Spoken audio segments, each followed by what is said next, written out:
YouTube, Johnny Klishnikov here. I got a video today called The Voice of Truth. Now it's an interesting title.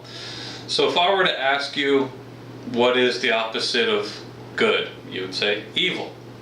If I were to ask you what is the opposite of evil, you would say good. But the opposite of good is not evil, it is truth. Because it's only the truth that'll set you free. Good is a relative term that could mean a lot of different things to a lot of different people. But if you want to get to the opposite of evil, the opposite of evil is truth. What does the voice of truth sound like? If you want to be set free, you got to know the truth. So the voice of truth is not a loud voice. It is a little quiet voice, because he doesn't have to be loud, because his message is legit. It's the big, loud, flashy voice that you need to be aware of. I'm going to give you two brief illustrations to prove a point. First one was in the country of Ukraine, I believe 2004. There was a presidential election. Two candidates for president. One of them, well, they're both named Victor, first name. Their last names both start with a Y. One was Yanukovych. The other one was Viktor Yushchenko. I get confused between which one's which. Yanukovych was, I believe, the guy the government wanted to win, the Russian government. Yushchenko was the one that the people wanted to win. I could be wrong. I get confused between the both of them. Anyways, so I'll call one the people's guy, the other one the government guy.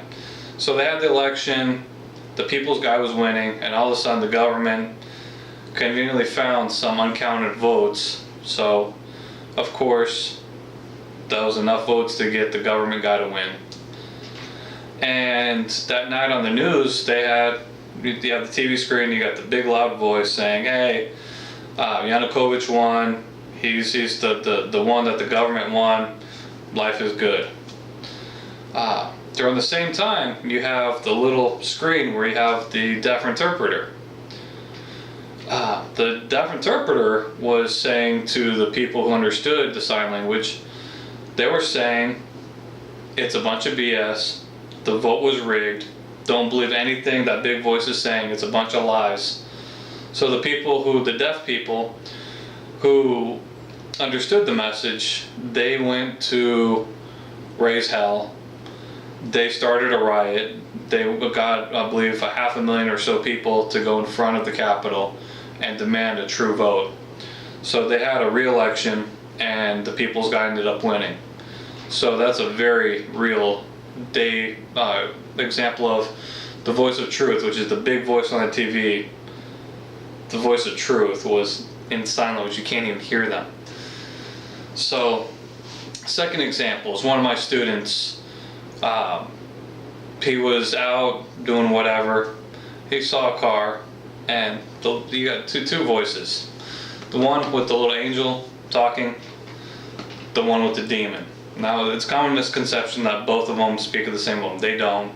Like I said, the voice of truth here, he speaks quiet voice. This guy's the one, the chatterbox. He's the one yelling.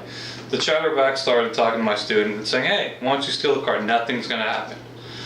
No consequences. That is the lie that's being told to today's generation. You don't have to use protection. Nothing's going to happen. She won't get pregnant. Steal the car. Nothing's going to happen. Skip school. Nothing's going to happen. Drop out of school. Nothing's going to happen. I had one child. She was missing one credit from one class. She was a senior. From my class. She decided to stop going to school. She dropped out. I signed her withdrawal paper. Nothing's going to happen. Well, good luck getting a decent job without a diploma. Anyway, so my student, he's doing whatever. The little voice here told him, hey, steal the car, nothing's going to happen. He broke into the car, started up, started driving, enjoying the music, nice set of wheels. He got a couple blocks down the road, he told me. This little voice here, the quiet one, said, what the hell are you doing? What the hell are you doing? And he said, I don't know. I wasn't thinking about my decisions. About that time, he got the lights flashing behind him, the sirens, he got busted, and he got in trouble. So, moral of the story, The voice of truth is not a loud voice. He's not going to scream at you. He's not going to yell at you. He's a little quiet voice. The voice of truth, the voice of reason, the voice of the good voice here, the bad voice here. The loud one, tell him to buzz off. Your life will be much better. Peace.